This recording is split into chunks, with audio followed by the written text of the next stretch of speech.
네, 제가 잠시 한번 기도하고 시작하도록 하겠습니다. 한번 기도하겠습니다. 하나님 아버지 감사합니다. 귀한 시간 하나님 말씀을 함께 읽습니다.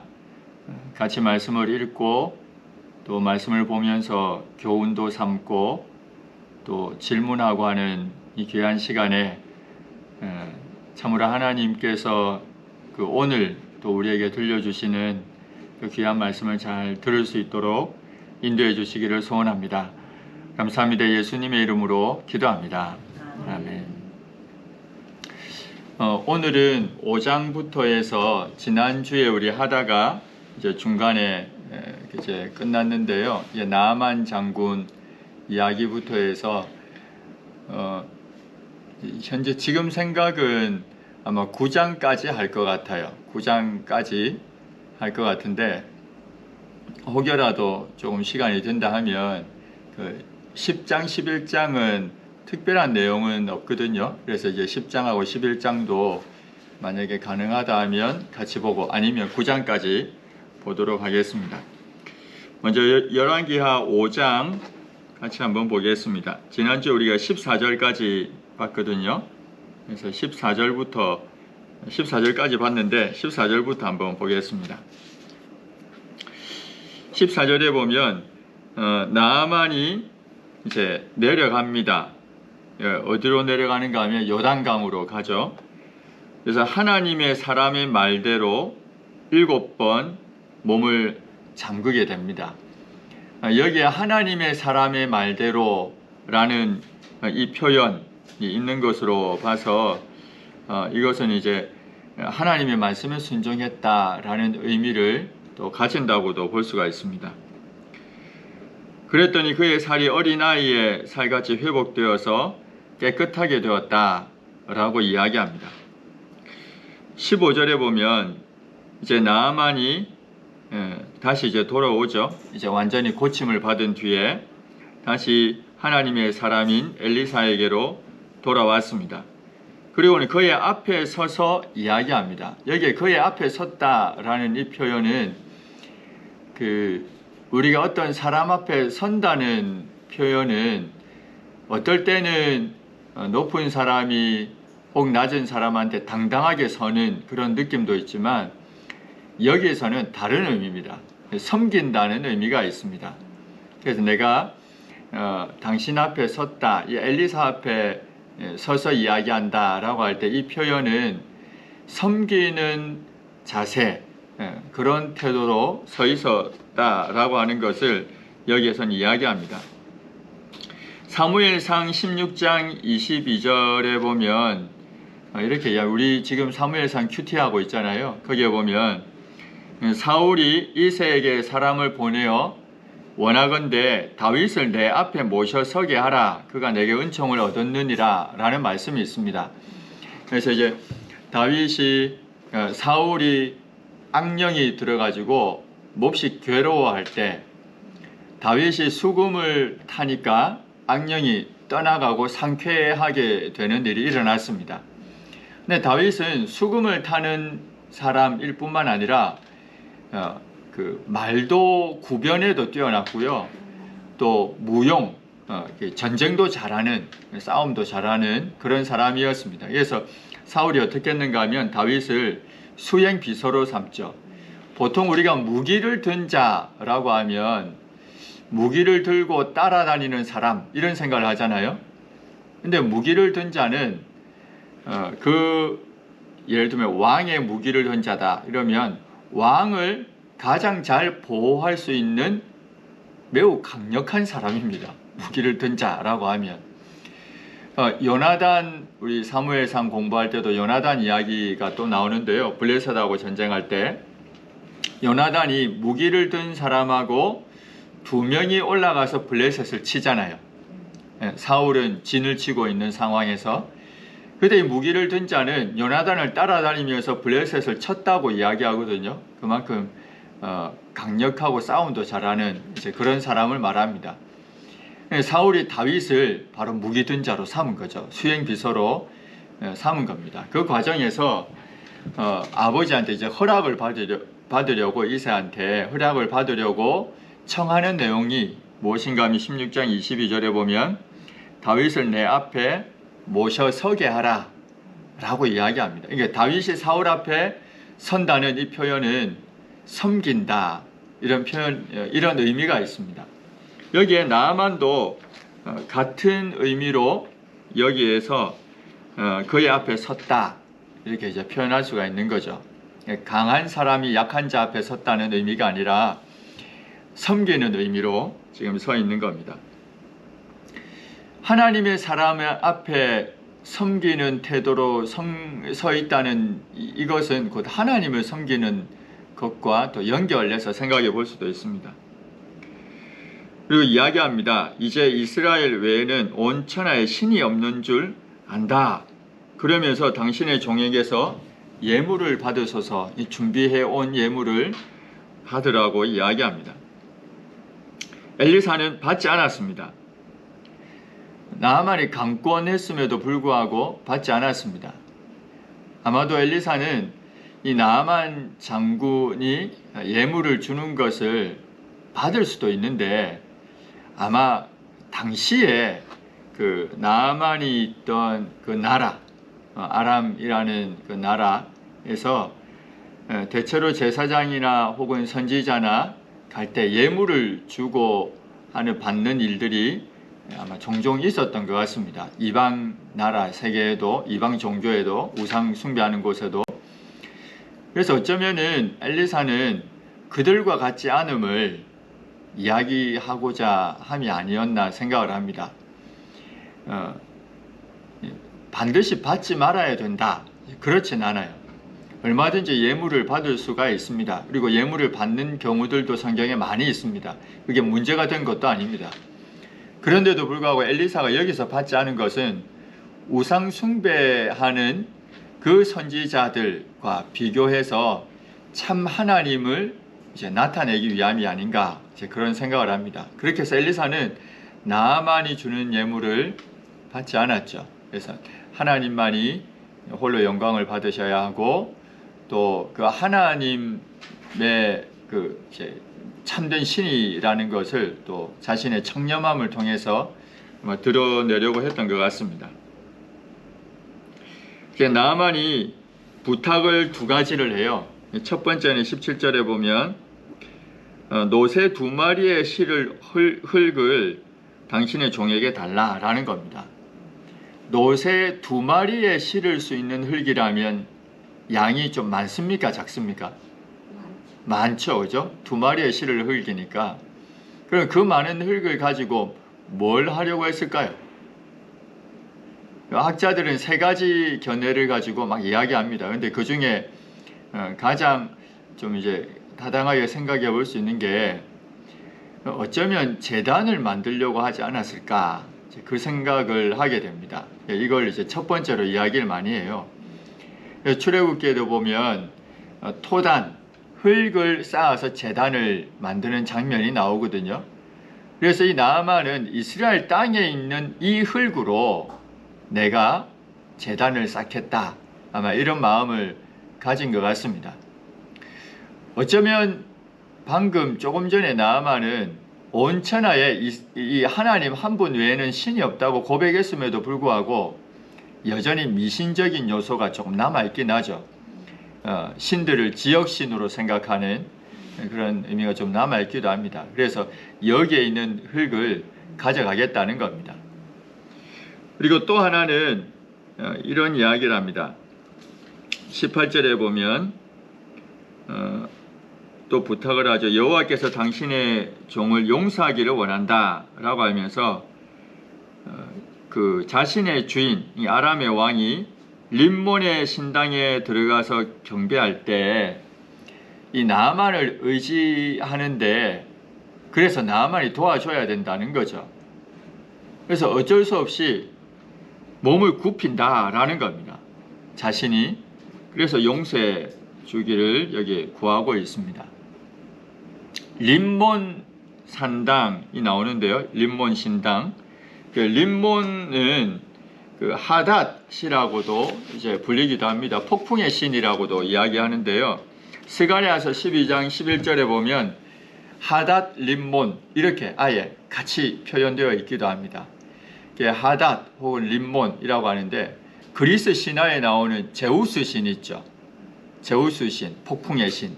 이 신을 림몬 혹은 하닷이라고도 합니다.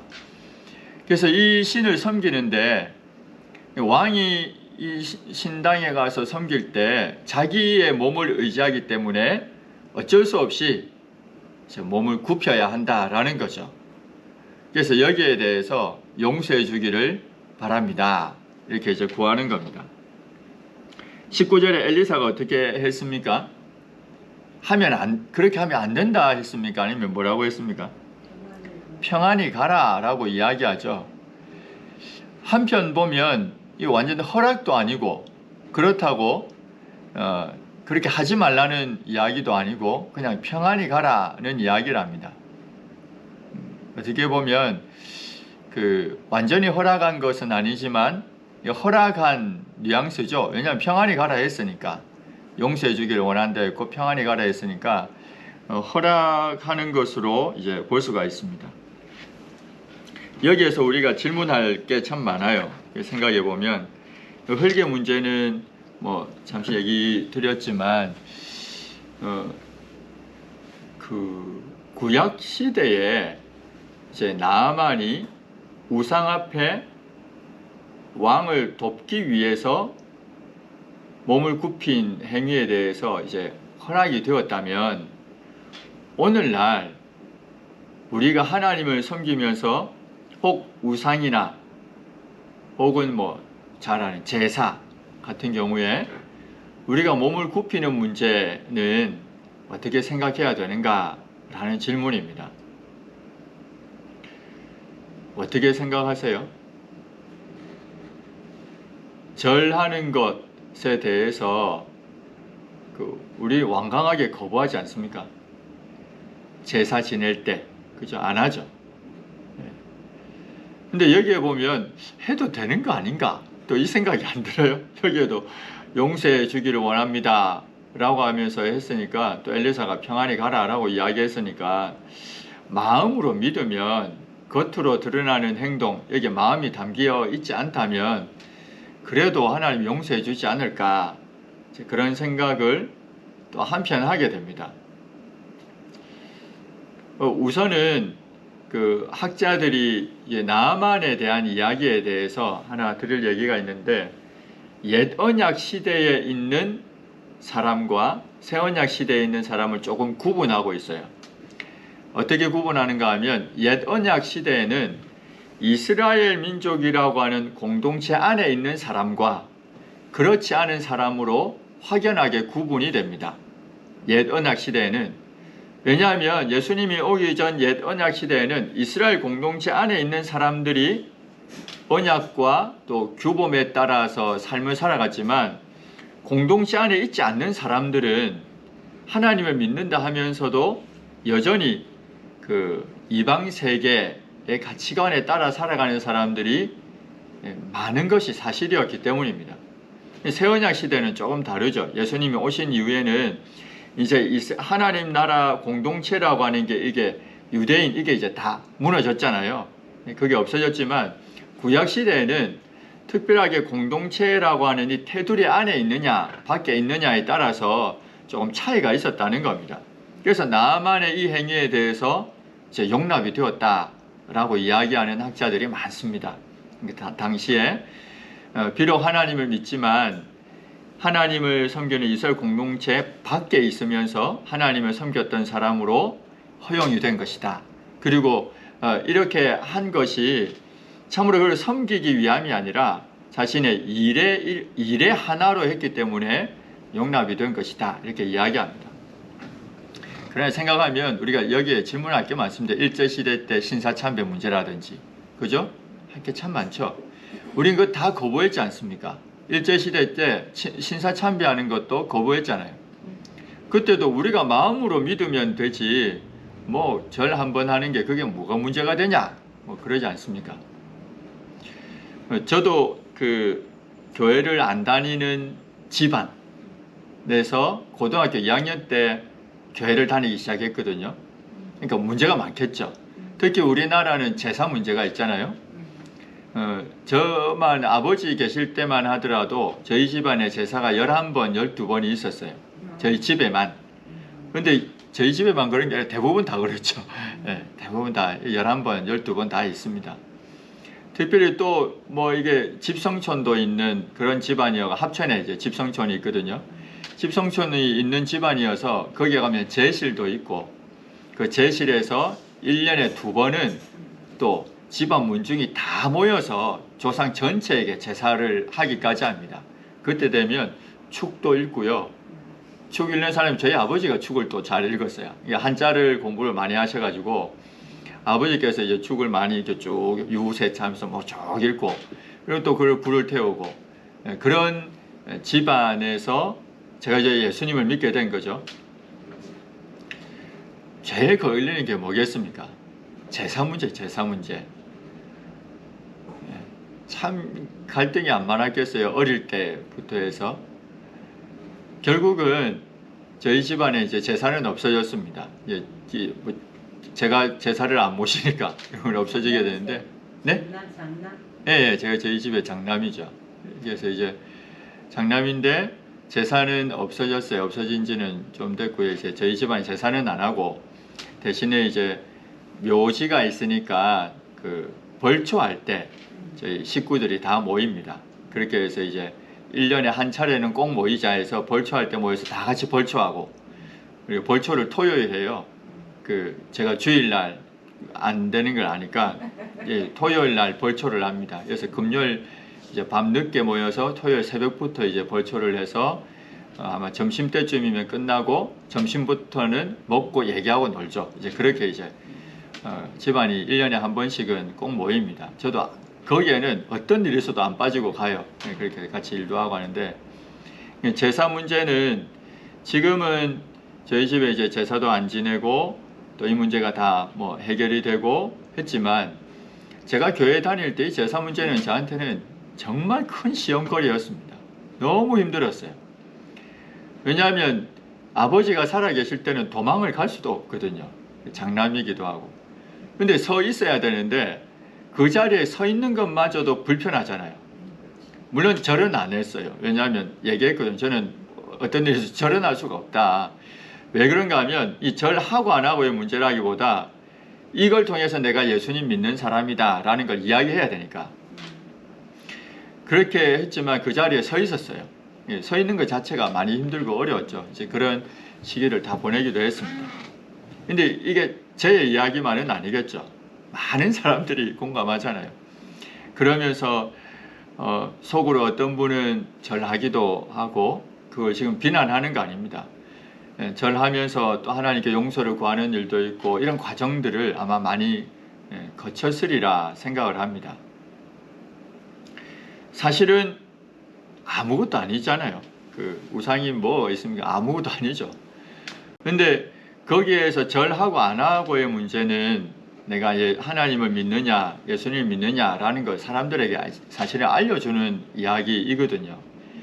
싸움도 때로는 일어날 수도 있지만 그래서 더 조심해야 될 부분도 있지만 한편으로는 신약 시대에 사는 우리는 좀 분명하게 해야 할 필요가 있지 않나 생각을 합니다. 나만처럼 해서는 안 된다라는 거죠.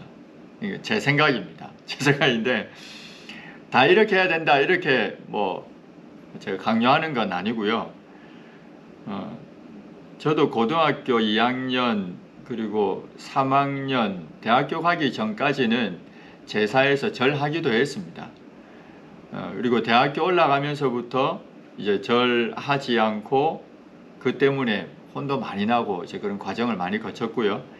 거치면서 한 2년을 거치면서 지냈고 그리고 이제 아버지께서 이제 그 별세하신 뒤에는 이제 제가 해야 되니까 아버지의 제사 문제부터 해서 걸렸죠. 그래서 아버지의 제사를 저는 모시지 않겠다 했고 그래서 아버지의 제사를 우리 큰 집에 있는 큰형님이 가져갔어요.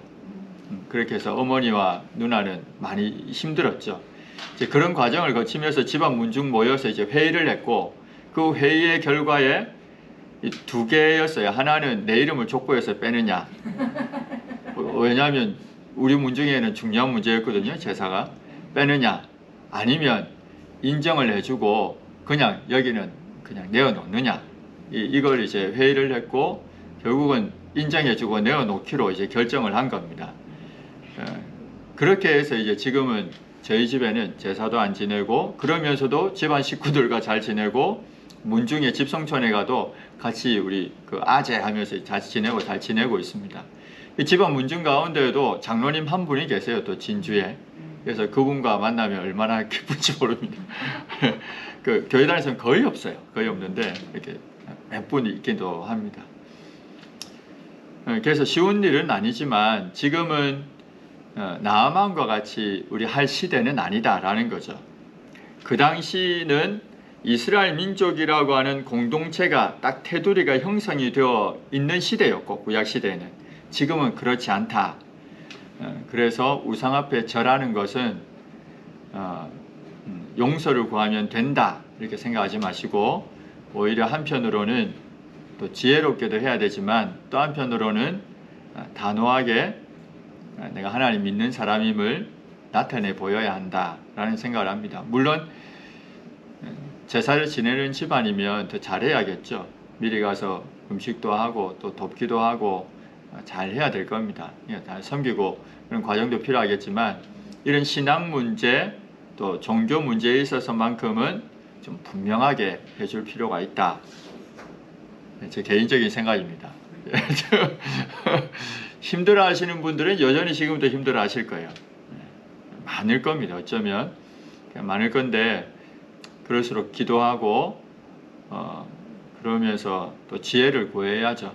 지혜 구하면서 하는 게 좋지 않겠나 싶습니다. 하여튼 나아만은 그렇게 했습니다. 지금과는 좀 다르다는 이야기입니다. 그 시대와 지금 시대는 다르다. 옛 언약 시대와 새 언약 시대는 좀 다르게 봐야 될 필요가 있다라는 겁니다. 이제 20절부터 해서 또 27절까지의 내용을 보면 또 이제 특이한 게 나옵니다. 이제 게하시가 등장합니다. 이 게하시는 엘리사의 사환인데요. 이 마음에 이제 욕심이 생겼죠. 탐욕이 생겨가지고 자기 스승이 받지 않겠다고 한 그 예물을 거짓말해서 얻어냅니다. 쫓아가가지고 우리 그 두 사람이 있는데 이를 도와줘야 되니까 은 달란트 하나하고 옷 두 벌을 좀 주십시오. 이렇게 이제 이야기하는 거죠. 이걸 이제 자기 스승이 엘리사가 시켰다고 이야기합니다. 그렇게 해서 그걸 받아옵니다. 받아와가지고 결국은 받아왔을 때 엘리사가 사환한테 이렇게 이야기하죠. 26절에 보면 엘리사가 이르되 한 사람이 수리에서 내려 너를 맞이할 때 곧 그 나아만에 있는 한 사람이 이제 게하시 너를 맞이할 때 내 마음이 함께 가지 아니하였느냐 라고 이야기합니다. 내 마음이 그 자리에 함께 있었다라는 이야기죠. 여기서 이 마음을 영혼이라고 이야기하는 사람도 있습니다. 그래서 비록 육체는 엘리사가 여기에 있지만 그의 영혼은 그 게하시가 있는 그 자리에까지 갔다. 이렇게 육체와 영혼을 이렇게 분리하는 사람이 있어요. 그렇게 볼 필요는 없습니다. 여기에는 그냥 마음이라고 생각을 하면 되고요. 엘리사는 나중에도 보겠지만 아람에 일어나는 회의하는 일까지도 엘리사가 직접 다 보고 듣거든요. 하나님이 알려주셔서 여기에도 하나님이 알려주신 것이다 이렇게 봐야 됩니다. 그런 의미에서 마음이 함께 있지 않더냐라는 표현은 게하시 너도 마음이 찔리지 않더냐 이런 의미로 또 생각할 수가 있는 거죠. 네가 그렇게 속이고 거짓말해서 탐욕을 가지고 그걸 취할 때 내 마음은 어떻더냐라는 겁니다. 그 이야기를 했고 결국은 나병이 게하시에게 이르러서 영원토록 이제 이르게 되는 그 일이 일어나게 됩니다. 이렇게 해서 5장 27절까지 내용이 됩니다. 6장 1절에서 7절 보겠습니다. 여기는 조금 다른 장면인데요. 새 도끼를 찾아내는 장면입니다. 지극히 사소해 보이는 일상의 삶이지만 하나님께서 돌보신다라는 것을 가르쳐주고 있습니다. 이제 엘리사를 따르고 있는 선지자의 무리가 있었는데요. 조금 더 그 큰 집회 장소, 회집 장소가 필요했던 것으로 보입니다. 그래서 요단으로 가서 집을 지을 제목을 위한 나무를 이제 베려고 하는 겁니다. 그때 새 도끼를 빌려온 사람이 있었는데 그 한 사람이 나무를 하던 중에 그 새 도끼가 자루에 빠져가지고 빠뜨리게 됩니다. 당시에 이제 새로 만든 그 농기구는 블레셋에 가서 그걸 벼른다라는 표현을 쓰거든요. 그 사무엘상 우리 큐티하는 내용 중에 그게 나와요. 어디에 나오는가 하면 그 요나단하고 사울이 블레셋하고 전쟁할 때 사울과 요나단만 칼을 가지고 있고 다른 군사들은 칼이 없다는 이야기를 해요. 왜냐하면 블레셋 사람들이 이스라엘에서는 이 철공, 칼을 만드는 사람들을 남겨두지 않았다고 했거든요. 그래서 이스라엘 사람들이 농기구를 벼르려고 하면 블레셋까지 가서 해야 되는 그런 상황이었습니다. 그래서 쇠를 가지고 뭘 만드는 이제 그 일이 어려운 그런 시대였다라는 거죠. 쇠도끼가 얼마나 귀했겠습니까? 엄청난 값어치가 있는 거죠. 엄청 비싸죠. 사실 선지자의 성도들이 다들 가난하지 않습니까? 그래서 갚을 수가 없어요. 갚을 수 없게 되면 자기의 자식을 팔든지 해야 되는 이제 그런 상황이 되어버립니다. 그래서 이제 막 내 주여 이는 빌려온 곳이니이다 라고 이렇게 한탄을 하죠. 절박한 심정을 드러내고 있습니다. 이때 엘리사가 도움의 손길을 이제 내밀게 됩니다. 도끼가 빠진 곳을 확인한 다음에 나뭇가지를 베어서 물속에 던져 넣었습니다. 그랬더니 도끼가 떠올랐어요. 이걸 어떻게 볼 거냐라는 겁니다. 그래서 어떤 사람은 이렇게 이야기합니다. 이게 참 우스운 얘기이기도 한데요. 성경은 어떻게 표현되어 있냐면 엘리사가 나뭇가지를 잘라서 던졌고 도끼가 떠올랐다고 되어 있거든요. 성경 분명히 그렇게 표현되어 있습니다. 근데 이걸 어떻게 해석했는가 하면 이렇게 해석합니다. 도끼가 빠진 위치를 제자들한테 물어서 엘리사가 확인을 한 뒤에 긴 나뭇가지를 꺾어가지고 물속에 넣어가지고 건져 올렸다는 거죠. 좀 비슷하지 않아요? 그러니까 왜 나뭇가지를 굳이 이렇게 했냐라는 겁니다. 결국은 나뭇가지를 거기에 바닥에까지 쭉 넣어가지고 건져 올린 거다. 이렇게 이제 이야기하는 사람들이 있다는 겁니다. 의외로. 참, 어떻게 그렇게 해석할까 싶은데, 그렇게 했다는 거죠. 근데 성경은 뭐라고 이야기하는가 하면, 나뭇가지를 물에 던졌고, 도끼가 떠올랐다라고 이야기합니다. 이것은 사람들로 하여금 하나님의 놀라운 기적을 잘 기억할 수 있도록 하는 상징적인 행위가 나뭇가지를 던지는 것이었습니다. 나뭇가지를 던지면 나뭇가지는 가라앉지 않고 뜨죠. 네, 나뭇가지 뜹니다. 혹시라도 지금 누가 쇠도끼에 빠졌는데 나뭇가지 던지면 쇠도끼가 떠오르진 않습니다. 그냥 나뭇가지만 있죠. 근데 나뭇가지를 던져서 떠 있는 나뭇가지와 함께 또 쇠도끼가 떠오르게 된 겁니다. 사람들은 기억하겠죠. 물에 떠 있는 나뭇가지를 보면서 하나님의 놀라운 능력을 아마 기억하게 될 겁니다. 상징적인 행위라는 거죠. 나뭇가지를 던진 것은 물 위에 떠 있는 나뭇가지를 보면서 가라앉았던 쇠도끼가 떠올랐다라고 하는 것을 기억하게 하는 기념물과도 같은 그런 게 됩니다. 여기에 이 나뭇가지를 또 어떤 사람은 십자가다 또 이렇게 이야기하기도 합니다. 출애굽기에 보면 그 장면이 나와요.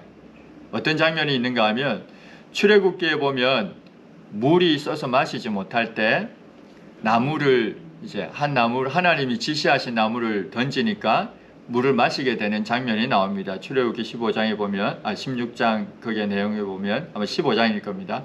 마라에 쓴물할 때 거기에서 이 나무를 조금 알레고리적으로 해석을 해서 예수님의 십자가라고 설명을 해요. 근데 그렇게 설명한 것이 틀렸다고 볼 수는 없습니다. 왜냐하면 먹지 못하는 물이 생수, 먹는 물로 변화된 것, 거기에는 하나님이 지시하신 나무를 던져서 이루어진 일이었고, 오늘날 우리에게 죽음에서 다시 생명으로 살아난 것도 바로 그 나무에 달린 십자가로 인한 것이다. 이렇게 이제 적용을 해도 이게 큰 문제는 되지 않습니다. 해석이 틀렸다 이렇게 볼 수는 없어요. 근데 여기에서 이 나뭇가지를 십자가로까지 나아가는 건 좀 과도한 해석이다 이렇게 봅니다. 그냥 상징적인 행위, 기념물 이 정도로 생각을 하시면 됩니다. 그래서 이 물에 떠 있는 나뭇가지를 보면 하나님의 기적을 떠올리게 되죠. 새 도끼가 떠올랐다. 이걸 기억하게 되는 겁니다. 그런 상징적인 것으로 생각을 하시면 됩니다. 이제 6장 8절에서 23절에 보면 포로가 되는 아람 군대의 이야기를 여기에서 또 합니다. 이건 군사적인 영역과 관계가 되어 있습니다.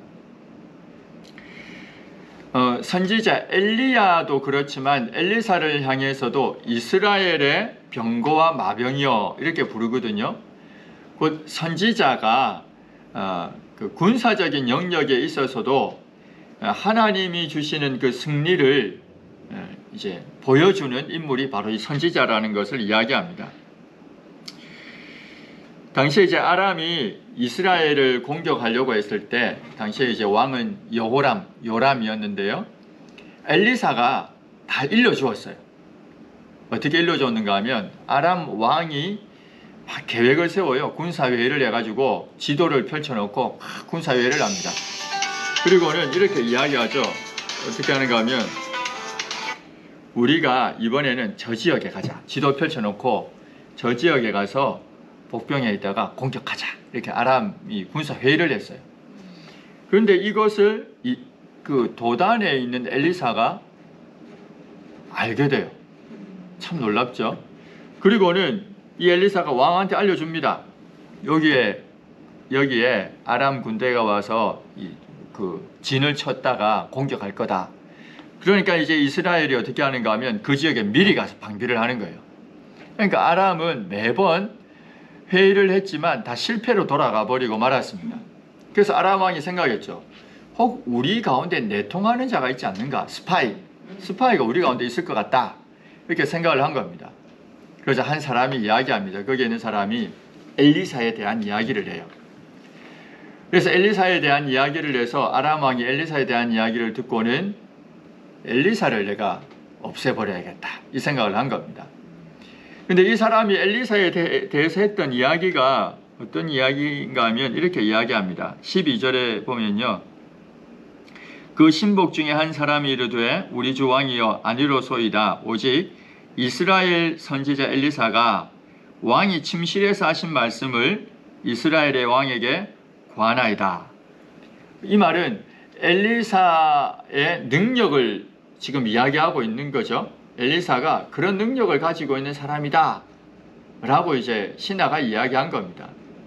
그런데도 불구하고 아람은 엘리사를 공격해서 죽이려고 군사를 보내게 됩니다.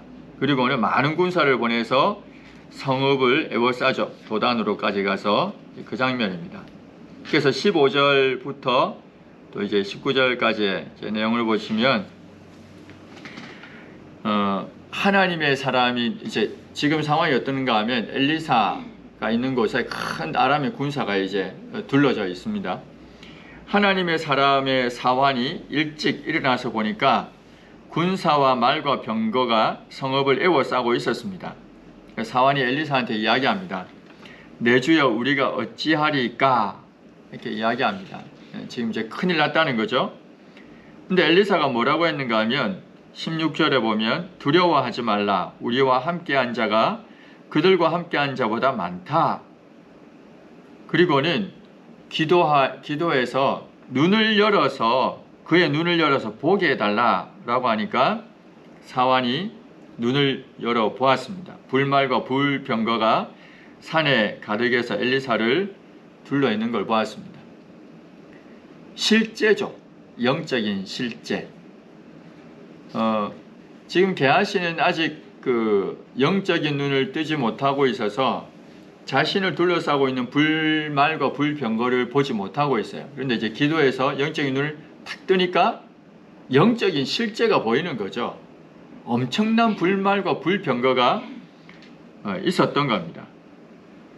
또 반면에 18절에 보면 저 무리의 눈을 어둡게 하옵소서 라고 하니까 또 아람 군대의 무리들의 눈이 어두워졌습니다. 여기에서 지난번에 말씀드렸는데 이 눈이 어두워졌다는 이 표현은 맹인이 되었다는 의미가 아니고요. 인지력을 상실해버려요. 그래서 엘리사가 앞에 나왔어도 엘리사인지 알아보지는 못해요. 그리고 그들이 지금 사마리아로 이끌려가면서도 어디로 가는지도 몰라요.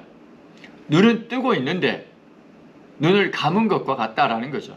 완전 인지력에 이제 큰 문제가 생겨서 눈을 뜨고 있지만 그래서 앞에 있는 사람을 보지만 엘리사인지 모르고 사마리아를 향해 걸어가고 있지만 사마리아 가는지도 모르고 그래서 포로가 되어버립니다.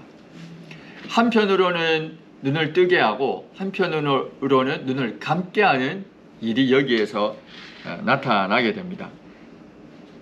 에베소서 1장 18절하고 19절에 보면 사도 바울이 이런 기도를 합니다.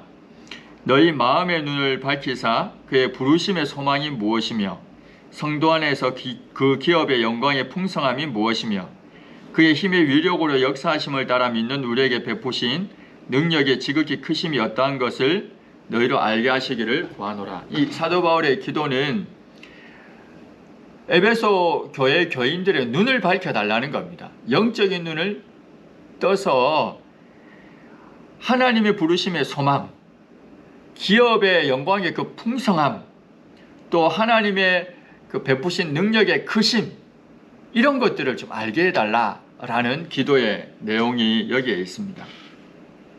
사실은 우리가 생각해 보면 영적인 눈을 뜨고 살아가느냐, 영적인 눈을 뜨지 못한 채 살아가느냐는 영적인 실제를 보면서 살아가느냐, 그것을 보지 못하면서 살아가느냐, 이렇게 이제 구분이 될 수 있다는 겁니다.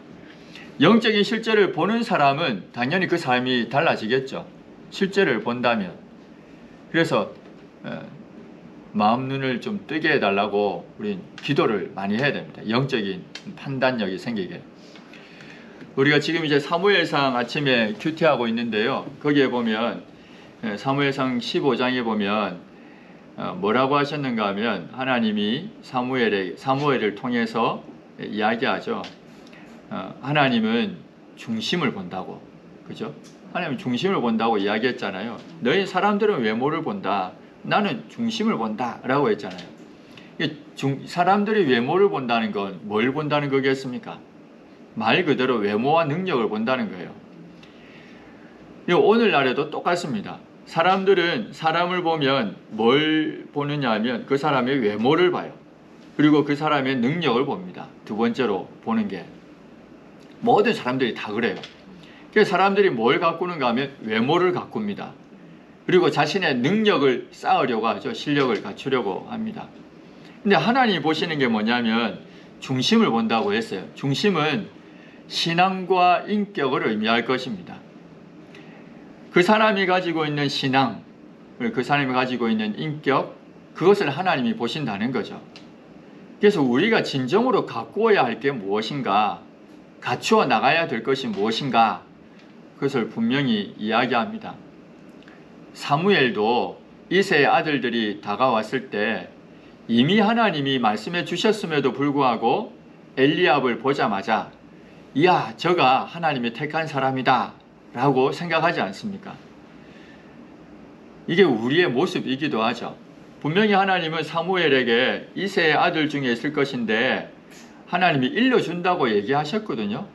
하나님 다 가르쳐 준다고 하셨는데도 불구하고 하나님이 가르쳐 주시기도 전에 어쩌면 자기가 볼 때 이게 하나님의 사인이다 라고 생각했던 게 뭐냐면 외모였습니다. 외모.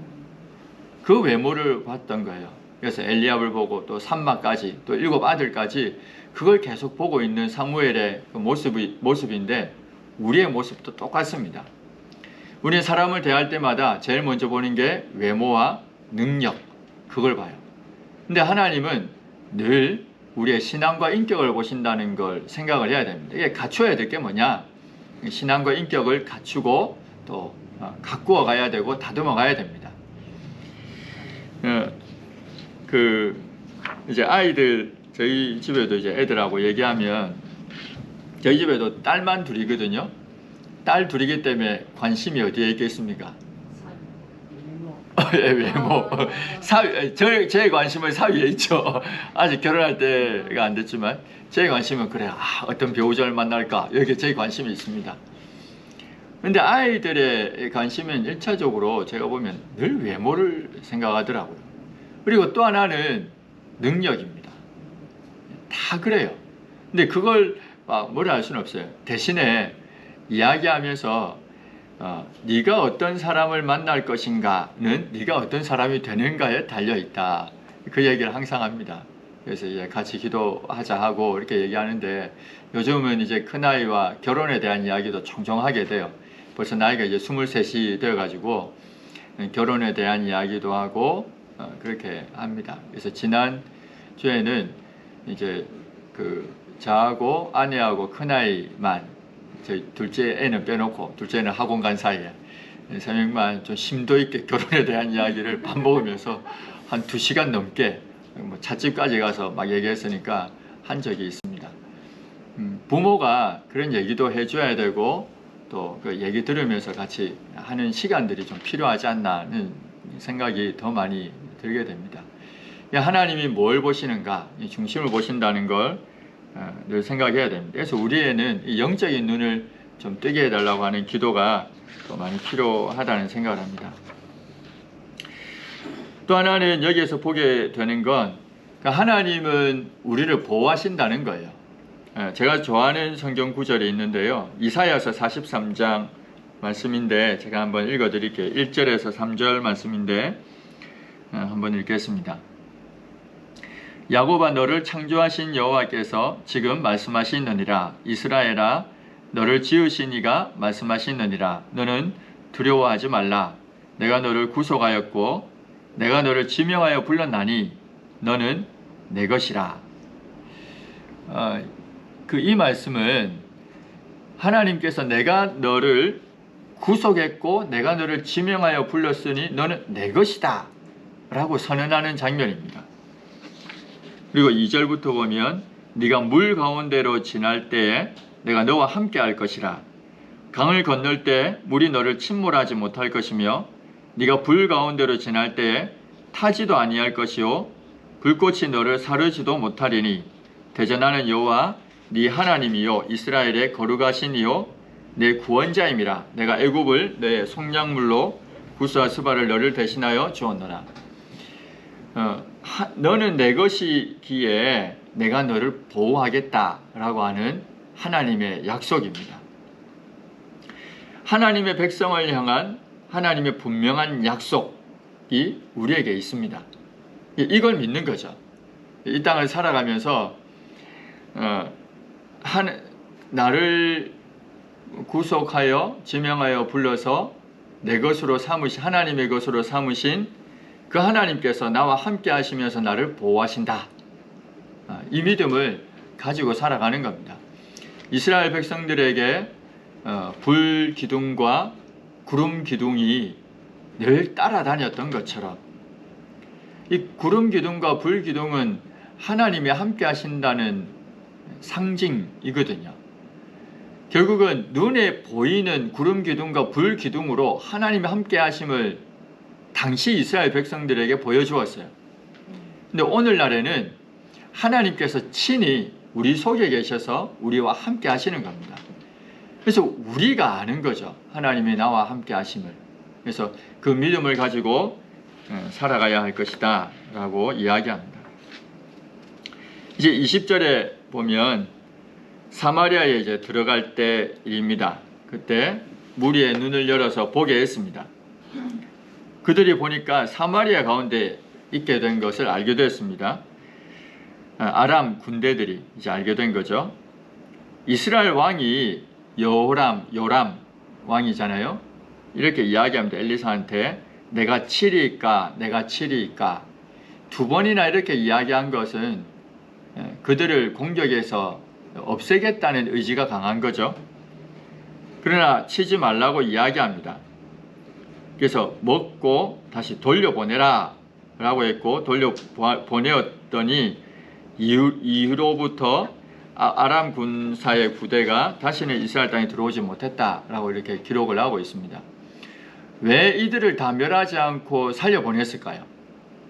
엘리사가 살려보내라고 했는데 이거 하나님이 이렇게 하라고 하신 거겠죠. 왜 그렇게 했는가 하면 결국은 아람 군대에 있는 그 군사들이 하나님의 놀라운 능력을 경험을 했잖아요. 그래서 이것을 경험한 이들이 돌아가서 그 사실을 기억하고 또 알리도록 하기 위해서 아마 돌려보낸 것이다. 이렇게 이제 이야기를 하고 있습니다. 6장 24절부터 해서 8장 15절까지는 엘리사의 예언, 세 가지 예언이 나옵니다. 하나는 먹을 양식에 대한 예언이고요. 또 하나는 기근에 대한 예언이고 또 하나는 아람 왕에 대한 예언입니다. 이 세 가지 예언을 볼 건데요. 10분 쉬었다가 11시에 하도록 하겠습니다. 11시에 6장 24절부터 하겠습니다. 10분 잠시 쉬겠습니다.